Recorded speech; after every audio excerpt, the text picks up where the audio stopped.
வணக்கம். PGTRB PG assistant எக்ஸாமினேஷனுக்கு video போட்டுட்ருக்கோம். ப்ரீவியஸாக வந்து பார்த்திங்கன்னா யூனிட் 1 வெக்டார் ஃபீல்டில் கர்வ்லினியர் கோஆர்டினேட்ஸ்னால் என்ன அப்படிங்கிறதுக்கு டெஃபினிஷன், சம் ப்ராப்பர்ட்டிஸ்லாம் பார்த்தோம் அந்த வெக்டார்ஸுக்கு. நெக்ஸ்ட்டு அதே மாதிரி இதிலேருந்து ரொம்ப ரொம்ப முக்கியமான சில வெக்டார் ப்ராப்பர்ட்டிஸ் என்ன அப்படிங்க பார்க்க போகிறோம். டைவர்ஜென்ஸு, கர்லு, நெக்ஸ்ட் வந்து பார்த்திங்கன்னா இதுக்கு அடுத்து கர்லரியா, இதிலிருந்து அந்த cylindrical coordinates, spherical polar coordinates, rectangular கோஆர்டினேட்ஸ்லாம் வந்து எப்படி வந்து இதில் நம்ம கர்வ்லினியர் கோஆர்டினேட்ஸை வச்சு எப்படி எழுதுகிறோம் அப்படிங்கிறதுலாம் முக்கியமான ஒன்று. இது எல்லாமே வந்து பார்த்திங்கன்னா டீட்டெயில்டாக எக்ஸ்பிளைன் பண்ணுற அளவுக்கு ஒன்றும் கிடையாது. ஆனால் இதில் கூட எல்லாம் அந்த ஃபார்முலா வந்து ரொம்ப ரொம்ப முக்கியமான ஒன்று. இதிலேருந்து தான் ஒன் வேர்டு கேட்டிருக்காங்க, கொஸ்டின் கேட்குறாங்க.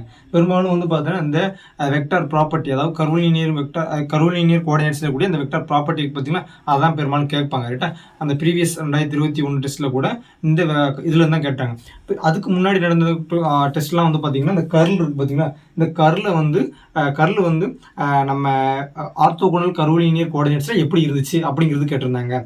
சரியா, இதெல்லாம் வந்து ரொம்ப ரொம்ப பேசிக்கான ஒரு ஒன் வேர்ட்ஸு கண்டிப்பாக இதில் கேட்பாங்க. நெக்ஸ்ட் இதுக்கு அடுத்து வந்து பார்த்தீங்கன்னா அந்த cylindrical, spherical coordinates, rectangular coordinates வந்து எப்படி வந்து இதை வச்சு எழுதணும் அப்படிங்கிறதையும் பார்த்துக்கலாம். ரைட்டா, சரி, இதை மறக்காம என்ன பண்ணி நோட் பண்ணி வச்சுக்கோங்க. இதில் இதான் மெயினான ஒன்று, வேறு எதுவுமே பெரும்பாலும் கேட்கறது இல்லை. இதில் இந்த ஆர்த்தோகோனல் கர்வ்லினியர் கோஆர்டினேட்ஸில். ரைட்டா, சரி, ஃபர்ஸ்ட் பாருங்கள் இந்த properties of base vector. Friends, நம்ம ஆல்ரெடி ப்ரீவியஸ் கிளாஸில் சொன்ன மாதிரி அந்த கச்கே தாஸ் புக்கில் வந்து பார்த்தீங்கன்னா டேஞ்சன்ட், அதாவது அந்த டேஞ்சன்ட் வந்து பார்த்தீங்கன்னா டி அப்படிங்கிற லெட்டரால் ரெப்ரசன்ட் பண்ணியிருந்தாங்க. சில புக்கில் வந்து பார்த்தீங்கன்னா இ, அதாவது இந்த உதாரணத்துக்கு பார்த்தீங்கன்னா இந்த சத்யபிரகாஷ் இந்த மாதிரி புக்கெல்லாம் வந்து பார்த்தீங்கன்னா இ வெக்டார் அப்படின்னு நம்ம சொல்லியிருந்தோம். நெக்ஸ்ட் வந்து பார்த்தீங்கன்னா அந்த ஆர்த்தோகோனல் கர்வ்லினியர் கோஆர்டினேட்ஸ் வந்து பார்த்தீங்கன்னா UVW அப்படின்னு நம்ம சொல்லியிருந்தோம். சில புக்ஸில் வந்து பார்த்தீங்கன்னா U1, U2, U3 அப்படின்னு சொல்லியிருந்தாங்க. சம்டைம்ஸ் V1, V2, V3 எப்படி வேணால் நம்ம வந்து இதை வச்சுக்கலாம். ஸோ இதுதான் பேசிக்கான அசம்ஷன். அப்போ இந்த பாருங்கள், ஃபஸ்ட்டு இந்த ப்ராப்பர்ட்டி வந்து நம்ம நேற்றே பார்த்தோம். பட் இந்த ப்ராப்பர்ட்டி வந்து எப்படி ஒன்வேல மாறி கேட்டிருக்காங்க அப்படிங்கிறத பாருங்களேன். இந்த EI.EJ வந்து டாட் ப்ராடக்ட் பண்ணுறோம், அதாவது டைவர்ஜென்ஸ் பண்ணுறோம். அப்போ டைவர்ஜென்ஸ் பாருங்கள், EI நம்ம என்ன சொன்னோம், ஜென்ரலாக வந்து EIனாலும் TIனாலும் ஒன்று தான், டேஞ்சர்னாலும் ஒன்று தான், ஈனாலும் ஒன்று தான் அப்படின்னு சொல்லிட்டோம். ரைட்டா, அப்போ T போட்டாலும் ஒன்று தான், E போட்டாலும் ஒன்று தான். அப்போ EI.EJ = ∆IJ அப்படின்னு அர்த்தம். இதுக்கு என்ன மீனிங் அப்படின்னா, இந்த ஐயும் ஜேவும் ஈக்குவலாக இருந்துச்சு அப்படின்னா 1 அப்படின்னு அர்த்தம். அதாவது இது இந்த ∆IJ அப்படிங்கிறது கிரானாக்கர் டெல்டா ஃபங்க்ஷன் அப்படின்னு ஒரு ஃபங்க்ஷன். அந்த ஃபங்க்ஷன் வந்து பார்த்தீங்கன்னா இந்த ஐயும் ஜேவும், அதாவது I = J ஈக்குவலாக இருந்துச்சு அப்படின்னா என்னவா இருக்கும் பார்த்தீங்கன்னா இந்த ∆IJ வந்து 1 இருக்கும். அதர்வைஸ் நாட் ஈக்குவல்ட்டாக இருந்துச்சு அப்படின்னா 0 இருக்கும். ஸோ இது ரொம்ப பேசிக்கான ஒன்று, நமக்கு எல்லாருக்குமே தெரியும். ரைட்டா, ஸோ இதுதான் பேசிக்கான அசம்ஷன். இப்போ வந்து I கொடுத்துருந்தாங்க அப்படின்னா நமக்கு என்ன கிடைக்குன்னா 1 கிடைக்கும். இப்போ IJ கொடுத்தாங்க அப்படின்னா நமக்கு வந்து ஆன்சர் வந்து 0 அப்படின்னு கிடைக்கும். ரைட்டா, சரி, இது நெக்ஸ்ட் பாருங்கள் கர்ல் பாருங்கள், அதாவது கிராஸ் ப்ராடக்ட் பாருங்கள். இதுக்கு வந்து இந்த கர்லில் வந்து பார்த்தீங்கன்னா EI × EJ வந்து பார்த்தீங்கன்னா இந்த மாதிரி கொடுத்துருக்காங்க. அப்போ சமேஷன் K எப்சிலான், இது வந்து சம் டேர்ம், எப்சிலான் அப்படிங்கிறது பார்த்தீங்கன்னா சம் டேர்ம் IJK EK அப்படின்னு அர்த்தம். இது வந்து பார்த்தீங்கன்னா இது ஏதோ சிஎஸ்ஐ நெட் எக்ஸாமில் கேட்ட கொஸ்டின் நினைக்கிறேன். ரைட்டா, இந்த மாதிரி ஒரு ஃபார்மேட்டில் கேட்டிருந்தாங்க. இது வந்து பாலிஸ்பின் மேட்ரிக்ஸ்லேருந்து கேட்டிருந்தாங்க. அதாவது இந்த மாதிரி கொடுத்துருந்தாங்க பார்த்தீங்களா, இது வந்து பாலிஸ்பின் மேட்ரிக்ஸையும் ரெப்ரசென்ட் பண்ணி கேட்டிருந்தாங்க. ரைட்டா, சரி, இப்போ இதுதான் ஒரு ஃபார்மேட். இதில் வந்து IIJ இருக்குது அப்படின்னா ரெண்டையுமே நம்ம போட்டுக்கணும். நீங்கள் இது நம்ம அதாவது லிவி சிவிட்டா டென்சார் அப்படின்னு ஒன்று படிச்சிருப்போம். அந்த டென்சாரில் வந்து பார்த்தீங்கன்னா லிவி சிவிட்டா ஒரு டென்சார் இருக்கும். அதாவது அது வந்து பார்த்தீங்கன்னா ஒரு ரைட் ஹேண்டட் ரூல் வந்து ஓடி போய்கிட்டு இருக்கும். உதாரணத்துக்கு பார்த்தீங்கன்னா 1, 2, 3 இந்த மாதிரி வச்சுக்கோங்களேன். அதாவது இப்போ இந்த IJKல வந்து பார்த்தீங்கன்னா IJK அப்படின்னு ஆர்டராக இருக்கணும். அதர்வே இப்போ IJK இப்போ வந்து சர்க்கிள் ரைட் ஹேண்ட் ரூல் படி IJK அப்படின்னு இருக்கணும், அல்லது JKI இருக்கணும், அல்லது KIJ இருக்கணும். இது இந்த மாதிரி ஆர்டர் வந்துச்சுன்னா அது 1ன்னு வரும். இப்போ இதில் ஏதாவது மாறி குழப்பி வந்துச்சு அப்படின்னா, இப்போ இந்த லெஃப்ட் ஹேண்ட் ரூல் படி நமக்கு இருந்துச்சு அப்படின்னா அது வந்து மைனஸில் வரும். இதில் ஏதாவது மாறி இருந்துச்சு அப்படின்னா அது வந்து 0 ஆயிரும். ரைட்டா, அதான் அதற்கான மீனிங். ரைட்டா, EK அப்படிங்கிற நமக்கு தெரியும், அனதர் ஃபார்ம், அதாவது அனதர் டேஞ்சன்ட் EK. ரைட்டா, சரி, நெக்ஸ்ட் பாருங்க, இது நம்ம ஆல்ரெடி சொல்லிட்டோம், இந்த ஆர்க் லெங்த், அதாவது அந்த டிஃபரன்ஷியல் ஆஃப் ஆர்க் லெங்த் அப்படின்னு சொல்லியிருந்தோம். அதான் பார்த்தீங்கன்னா DS. அப்போ DS பாருங்கள், இது ஒரு சுருக்கமான format. Summation I HI² DUI² root பார்த்தீங்கன்னா இதுக்குள்ளே மொத்தமாக எப்படி இருக்குது, ரூட்டுக்குள்ளே இருக்குது, அதாவது பவர் வந்து 1/2. ரைட்டா, சரி, இது வந்து பார்த்தீங்கன்னா ஆர்க். அது ஏன் வந்து இங்கிட்ட 1/2 வந்து பார்த்தீங்கன்னா ஆக்சுவலாக அந்த 1/2 ஃபார்மேட் வந்து இங்கிட்டு இருக்கும். அதாவது நீங்கள் ரெண்டு பக்கமும் ஸ்கொயர்டு எடுத்து வச்சுக்கோங்களேன், என்ன கிடைக்கும் அப்படின்னா DI² பார்த்தீங்கன்னா அந்த DI² தான் அப்படி மாற்றி ஒரு ஃபார்மேட்டில் எழுதிருக்காங்க, வேறு ஒன்றுமே கிடையாது. அப்போ ப்ரீவியஸாக எழுதுனா பார்த்தீங்கன்னா அந்த நெக்ஸ்ட் ப்ரீவியஸ் வீடியோவில் சொன்ன மாதிரி இந்த DS² = HI² DI டியூஐ ஸ்கொயர்டு, அதாவது U1 U2 U3 இது வேணால் போட்டுக்கலாம். அந்த U1 U2 U3 அப்படிங்கிறது வேறு ஒன்றுமே கிடையாது, UVW அப்படிங்கிறது அதான் மீனிங், அதாவது ஆர்த்தோகோனல் கர்வுலினியர் கோஆர்டினேட்ஸ். ரைட்டா? சரி, இப்போ இந்த ஆர்த்தோகோனல் கர்வுலினியர் கோஆர்டினேட்ஸ் வந்து பார்த்தீங்கன்னா கிரேடியன்ட் ஃபார்மேட்டில் எப்படி இருக்குது, டைவர்ஜென்ஸில் எப்படி இருக்குது, கர்ல் எப்படி இருக்குது, லேப்லாஸில் எப்படி இருக்குது அப்படிங்கிறத பார்க்க பாருங்க. கிரேடியன்ட் அப்படின்னு நமக்கு ஆல்ரெடி தெரியும், அது வந்து பார்த்தீங்கன்னா ஒரு டெல் அப்படிங்கிற ஒரு ஃபங்க்ஷன், அதாவது வெக்டர் நம்ம சொல்லும்போது IJK அப்படின்னு சொல்லுவோம். ரைட்டா? இது வந்து இங்கே நம்ம ஆர்த்தோகோனல் ஃபார்மேட்டில் எப்படி இருக்கு பாருங்களேன், del equal to summation I EI by HI do by do UI. ரைட்டா? இந்த இடத்துல வந்து பார்த்தீங்கன்னா UI அப்படிங்கிறது நம்ம வந்து U1 U2 U3 எப்படி வேணால் போட்டுக்கலாம், அதாவது UVW எப்படி வேணால் போட்டுக்கலாம். அதான் அந்த எழுதிக்கும் பார்த்தீங்கன்னா U1 U2 U3 வந்து எப்படி எதுக்கு ஈக்குவலாக இருக்கும், UVW எப்படி வேணால் நம்ம வச்சுக்கலாம். அதே மாதிரி E1 E2 E3 அப்படிங்கிறது வந்து பார்த்தீங்கன்னா T1 T2 T3 எப்படி வேணால் வச்சுக்கலாம். டேஞ்சன்ஸ் இது வந்து பார்த்தீங்கன்னா ஆர்த்தோகோனல் கர்வுலினியர் கோஆர்டினேட்ஸ். ரைட்டா? அப்போ இந்த ஃபார்முலா இருக்குது. இப்போ வந்து பார்த்தீங்கன்னா இது வந்து நம்ம அந்த கிரேடியன்ட் வந்து பார்த்தீங்கன்னா ஒரு ஃபங்க்ஷன் வச்சுக்கோங்க. ஃபார் எக்ஸாம்பிளுக்கு வந்து UI அப்படிங்கிற ஒரு ஃபங்க்ஷன் இருக்குன்னு வச்சுக்கோங்களேன். அப்போ இது எப்படி இருக்கும், டோ UI அப்படின்னு இருக்கும். அப்போ do UI by do UI என்ன இருக்கும், நம்ம கேன்சல் ஆகிடும். அப்போ என்ன இருக்கும் 1. அப்போ EI பை HI அப்படின்னு கிடைக்கும். அப்போ அந்த EI பை HIங்கிறது எப்படி இருக்கும், TI பை HI. இதை நம்ம என்ன சொன்னோம்னா T1 பை H1 அப்படின்னு சொன்னோம். இதுதான் நம்ம அந்த ஸ்கேல் ஃபேக்டர் அப்படின்னு சொன்னோம் பார்த்தீங்கன்னா அதுக்கு ஈக்குவலாக இருக்கும். ரைட்டா? சரி, அப்போ இதுதான் சிம்பிள் ஃபார்மேட் தான் அது டோ UI. இந்த மாதிரி நான் எழுதியிருக்கேன், வேறு ஒன்றுமே கிடையாது. ரைட்? சரி, நெக்ஸ்ட் பாருங்கள். அப்போ இது வந்து ஒரு எக்ஸாம்பிளுக்கு ஒன்று கொடுத்தாச்சு. இதே மாதிரி வந்து பார்த்தீங்கன்னா யூக்கு பிக்கு W என்ன U1 U2 U3 இந்த மூணுக்குமே இப்படி மாற்றிக்கலாம். நான் தான் சொன்ன மாதிரி U1க்குனாலும் சரி U2 U3 இதுக்கு பேர் அப்படி இப்படி மாற்றிக்கலாம். VU இப்படி வேணால் போட்டுக்கலாம். ரைட்டா? எல்லாமே சேம் தான். அப்போ உதாரணத்துக்கு வந்து பார்த்தீங்கன்னா TU பை H1, இப்போ V அப்படின்னா H2, W அப்படிங்கிறது H3 அப்படிங்கிறது வரும். ரைட்டா? H3 H1 H2 H3 அப்படிங்கிறது ஸ்கேல் ஃபேக்டர், ஸ்கேலார் ஃபேக்டர் அப்படின்னு அர்த்தம். நெக்ஸ்ட் பாருங்க டைவர்ஜென்ஸ் அப்படிங்கிறது டாட் ப்ராடக்ட். டைவர்ஜென்ஸ் பாருங்க டெல் டாட் V. இந்த V அப்படிங்கிற சம் ஃபங்க்ஷன் V நம்ம வேற ஒன்று எது வேணா எடுத்துக்கலாம், F எடுத்துக்கலாம், Y எது வேணா எடுத்துக்கலாம், அது நமக்கு தேவை. ஜஸ்ட் இந்த V அப்படிங்கிறத மட்டும் ஞாபகம் வச்சுக்கோங்க. இப்போ இந்த டைவர்ஜென்ஸை வந்து இன்னும் நம்ம ஆர்த்தோகோனல் கர்வுலினியர் கோஆர்டினேட்ஸில் எப்படி எழுதிருக்கேன்னு பாருங்களேன். 1/H1 H2 H3 கீழே இது வந்து பார்த்தீங்கன்னா ஒரு வால்யூம் நம்ம ரெப்ரசென்ட் பண்ணோம். நம்ம என்ன சொல்லுவோம், வால்யூமுக்கு வந்து அந்த ப்ரீவியஸ் டைம் வந்து இந்த பேரலோ பைப்புக்கு வந்து நம்ம சொல்லியிருந்தோம் பார்த்தீங்கன்னா, பேரலோ பைப்புக்கு அப்படி இருக்கும்னு சொல்லிக்கிறோம். அதான் வந்து பார்த்தீங்கன்னா H1 H2 H3. அப்போ உள்ள இருக்கிற ஃபார்மேட் வந்து பாருங்க டோ பை டோ U1 H2 H3 V1. ரைட்டா? இந்த ஃபங்க்ஷன் வந்து V1 அப்படிங்கிறது இதை குறிக்கும். நம்ம V1 இந்த இப்போ உதாரணத்துக்கு U போட்டோம்னா U1 குறிக்கும், வேறு எதுவுமே மீனிங் கிடையாது. ரைட்டா? சரி, நெக்ஸ்ட் பாருங்க டோ U பை டோ U2 அதே மாதிரி ப்ளஸ் டோ பை டோ U3. இது ஜஸ்ட் இது ஃபார்முலா தான், நீங்கள் வந்து இது ஞாபகம் வச்சுக்கிறத விட வேறு வெளியே கிடையாது. இதை வந்து நம்ம எக்ஸ்பிளைன் பண்ணுற அளவுக்கு ரொம்ப இதெல்லாம் கிடையாது. ஜஸ்ட் இதை ஞாபகம் வச்சுக்கிட்டா போதுமானது. இதெல்லாம் டெரைவ் பண்ணி கொண்டு வந்துருக்காங்க, நமக்கு ஆன்சர் இது மட்டுமே போதுமானது. சரி, நெக்ஸ்ட் இதே மாதிரி வந்து பார்த்தீங்கன்னா கர்லுக்கு பாருங்கள் டெல் கிராஸ் V. இது வந்து பாருங்க சில புக்ஸில் வந்து பார்த்தீங்கன்னா இந்த H1 H2 H3 இந்த இருக்கு இந்த வால்யூம் எலமெண்ட் வந்து உள்ள மல்டிப்ளை பண்ணிப்பாங்க. உள்ள மல்டிப்ளை பண்ணால் இந்த H1 கேன்சல் ஆயிரும். அப்போ என்ன கிடைக்கும் பார்த்தீங்கன்னா E1 H2 H3 அப்படின்னு நமக்கு கிடைக்கும். ஸோ அப்படி எழுதினாலும் கரெக்ட் தான், இப்படி எழுதினாலும் கரெக்ட் தான். அப்போ இதான் நமக்கு வந்து சிம்பிள் ஃபார்மேட்டு. அப்போ என்ன கிடைக்கும் பாருங்க 1/H1 H2 H3 என்ன காமனாக வெளியிடுதாச்சு. அப்போ H1 E1 H2 E2 H3 E3.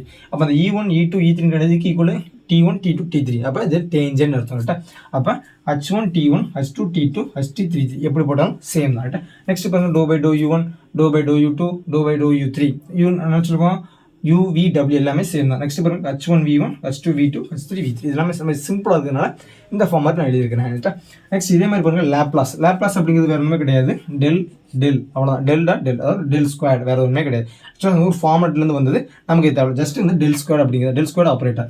அப்போ டெல் ஸ்கொயர் பாருங்க 1/H1 H2 H3. நம்ம ஏன் வந்து இந்த இது உள்ளே போட்டு எழுதலாம் அப்படிங்கிறதுக்கான காரணம் பார்த்தீங்கன்னா ஒரு சிம்பிளாக உங்களுக்கு எளிமையாக இருக்குங்கிறதுக்காண்டி எல்லா இதுலேயுமே பாருங்கள் டைவர்ஜென்ஸு கர்ல் லேப்லாஸ் எல்லாத்துலேயுமே வந்து பார்த்தீங்கன்னா இந்த 1/H1 H2 H3 வந்து காமனாக வெளியே எடுத்துருக்கும். அது நமக்கு வந்து ஈஸியாக ஞாபகம் வச்சுக்கலாம், அவ்வளோதான்.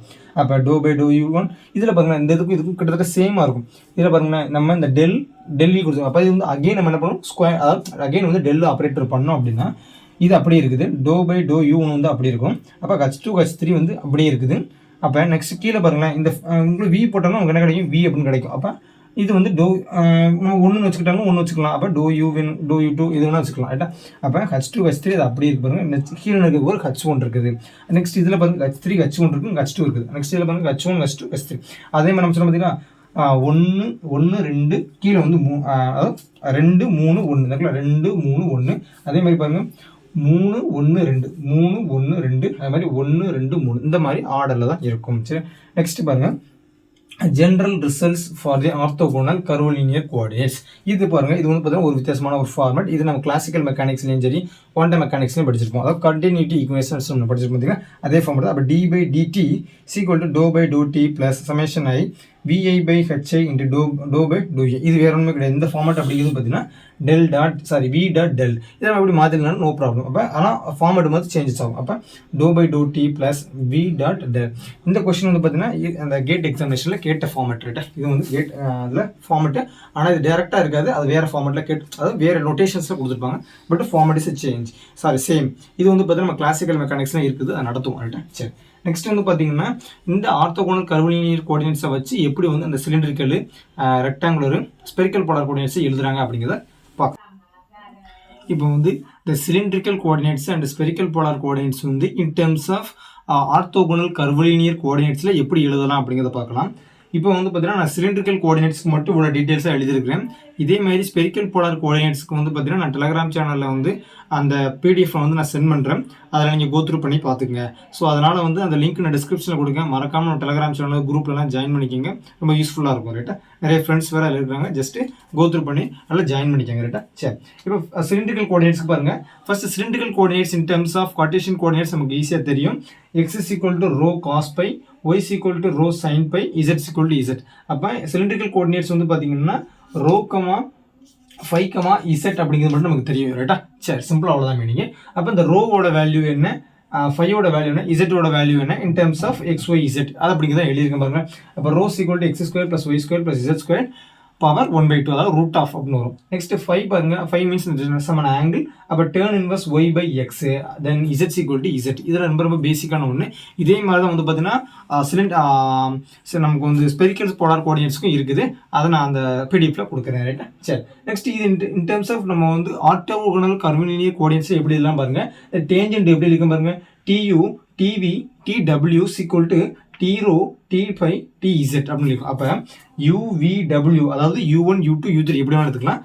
அது இன் டேர்ம்ஸ் ஆஃப் இந்த டேஞ்சன்ட் வந்து எப்படி எழுதணும், ரோ 5Z. அப்போ நம்ம நினச்சிக்கோங்க சிலிண்டரிக்கல் கோஆர்டினேட்ஸ் ரோ 5Z. அப்போ இந்த ரோ 5Z எப்படி இருக்கும் பாருங்க, இந்த T அப்படிங்கிற ஃபார்மேட், அதாவது டேஞ்சன்ட் ஃபார்மேட் எழுதிருக்கும். நெக்ஸ்ட் பாருங்க, அப்போ இந்த டேஞ்சன்ட் வந்து எப்படி இருக்கும் பாருங்க, tangent rho and tangent 5 and tangent Z. இது எப்படி இருக்கும் பாருங்களேன்.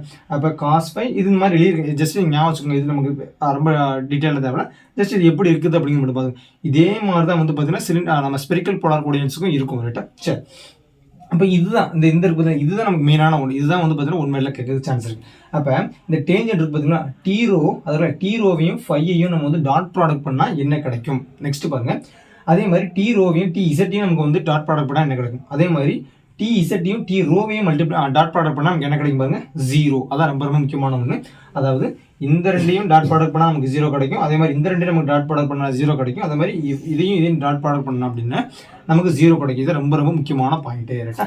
சரி, இப்போ இதே வந்து டி ரோவையும் மல்டிப்ளை பண்ண நமக்கு என்ன கிடைக்கும் பாருங்க, நீ சால்வ் பண்ணி பார்த்தீங்கன்னா நமக்கு வந்து 1 கிடைக்கும். அவ்வளோ வேற ஒன்றும் கிடையாது ரைட்டா. சரி, நெக்ஸ்ட் இதே மாதிரி கிராஸ் ப்ராடக்ட் பாருங்க, டி ரோவையும் T5 நமக்கு வந்து கிராஸ் ப்ராடக்ட் பண்ணோம், அதாவது கர்ல் எடுத்தோம் அப்படின்னு நமக்கு எப்படி கிடைக்கும் பாருங்களேன்.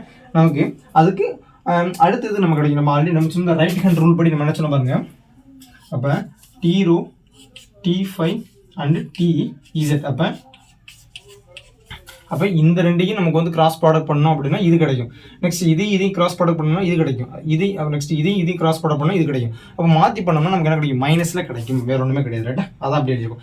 இதெல்லாம் ரொம்ப அடிச்சு துவச்சது நம்ம ஃபர்ஸ்ட்லேருந்து அதான் பார்த்துட்டு வரோம். அப்போ இது வந்து சிலிண்ட்ரிக்கல் கோஆர்டினேட்ஸ்லையும் ஸ்பெரிக்கல் கோஆர்டினேட்ஸ்லையும் எப்படி இருக்குது அப்படிங்கிறது நம்மளோட எய்மே அவ்வளோதான் ரைட்டா. சரி, நெக்ஸ்ட் பாருங்க, இதை வந்து நெக்ஸ்ட் இதுதான் பேசிக் ப்ராப்பர்ட்டி ஃபர்ஸ்டே பார்த்தாச்சு. நெக்ஸ்ட் வந்து கிரேடியன்ட்டு, கர்லு, டைவர்ஜென்ஸ், லேப்லாஸ். இது வந்து சிலிண்ட்ரிக்கல் கோஆர்டினேட்ஸில் எப்படி இருக்குது அப்படிங்கிறத பார்க்க போகிறோம். அப்போ கிரேடு பாருங்க, இந்த கிரேட் எஃப் அப்படிங்கிற சம் ஃபங்க்ஷன் இது வேணா இருக்கலாம். அப்போ டோ பை டோ ரோ இன்ட்டு டி ரோ, அதான் டி ரோ நமக்கு எழுது டேஞ்சன்ட் ரைட்டா. நெக்ஸ்ட் பாருங்க 1/ρ எதில் வருது நமக்கு, நெக்ஸ்ட் டேர்மில் வருது. நெக்ஸ்ட் டோ எஃப் பை டோ 5 வருது. நெக்ஸ்ட் T5 ப்ளஸ் டோ எஃப் பை டோ இசட் இன்ட்டு டி இசட். அவ்வளோ ரொம்ப பேசிக்கான ஒன்று ரைட்டா. நெக்ஸ்ட் இது பாருங்க லேப்லாஸ் எழுதியிருக்கிறேன். நெக்ஸ்ட் வந்து டைவர்ஜென்ஸ் எழுதியிருக்கேன். இது வந்து நமக்கு வந்து கிரேடியன்ட், டைவர்ஜென்ஸ். நெக்ஸ்ட் வந்து பார்த்தீங்கன்னா கர்லுக்கு எழுதியிருக்கேன். அப்போ கர்லுக்கு பாருங்க இந்த மாதிரி கிடைக்குது. நெக்ஸ்ட் வந்து பாருங்க, இதான் ரொம்ப முக்கியமான ஒன்று. ஃப்ரெண்ட்ஸ் இதெல்லாம் நீங்கள் வந்து ஜஸ்ட் ஞாபகம் வச்சுக்கோங்க, நோட்டில் எழுதிக்கணும், எழுதிட்டு இது ஞாபகம் மட்டும் வச்சுக்கோங்க, வேறு எதுவுமே தேவை. இதே மாதிரி தான் ஸ்பெரிக்கல் போலார் கோஆர்டினேட்ஸ்க்கு இருக்குது. அதை நான் பிடிஎஃப் சாரான்னு சொல்லியிருக்கேன், அதை நீங்கள் போய் பார்த்துங்க ரைட்டா. அப்போ இது வந்து ஆர்க் லென்த் நம்ம சொன்னோம் பார்த்தீங்களா, arc length differential arc length சொன்னோம் பார்த்தீங்களா, ds square equal to h1 square du1 square, அதாவது du1 போட்டாங்க ஓகே தான், அல்லது du மட்டும் போட்டாங்க போதுங்க. இதே மாதிரி du2க்கு பதிலாக v போட்டாலும் சேம் தான். அப்போ h2 ஸ்கொயர்டு h3 ஸ்கொயர்டு இந்த போட்டுக்குமா இந்த மாதிரி இருக்கும். அப்போ இது எதுக்கு ஈக்குவலாக இருக்கும், இது வந்து ஜென்ரல் ஃபார்மேட்டில் இருக்கும். அப்போ சிலிண்ட்ரிக்கல் கோஆர்டினேட்ஸ்க்கு வந்து பார்த்தீங்கன்னா d rho squared plus rho squared d5 squared plus dz squared ரைட்டா. இது ரொம்ப ரொம்ப முக்கியமான ஒன்று. அப்போ இந்த டிஃபரன்ஷியல் ஆர்க் லென்த் வந்து பார்த்தீங்கன்னா சிலிண்ட்ரிக்கல் கோஆர்டினேட்ஸில் எப்படி கேட்பாங்க அப்படிங்கிறது இந்த ஃபார்மேட், ஏதோ இந்த ஃபார்மேட் சரியா ரைட். ஃப்ரெண்ட்ஸ் இது வந்து இந்த வீடியோ லென்த்தாக போகணும் அப்படிங்கிறதுனால தான் இந்த இதுக்கடுத்து வர இந்த ஸ்பெரிக்கல் போலார் கோஆர்டினேட்ஸ் வந்து பார்த்தீங்கன்னா இன் டர்ம்ஸ் ஆஃப் ஆர்த்தோகோனல் கர்வலினியர் கோஆர்டினேட்ஸ்க்கு வந்து நான் பிடிஎஃப் கொடுக்குறேன்னு பல திரும்ப சொல்லிட்டே இருக்கேன். அதை நீங்கள் கிளிக் பண்ணி மறக்காமல் டெலகிராம்லையும் ஜாயின் பண்ணிக்கோங்க, ஜஸ்ட்டு கோ த்ரூ பண்ணிக்கோங்க ரைட்டா. இதில் எது சந்தேகம் இருந்தாலும் மறக்காமல் கமெண்ட் பண்ணுங்கள். நெக்ஸ்ட் வீடியோவில் பார்க்கலாம் ரைட்டா. தேங்க்யூ.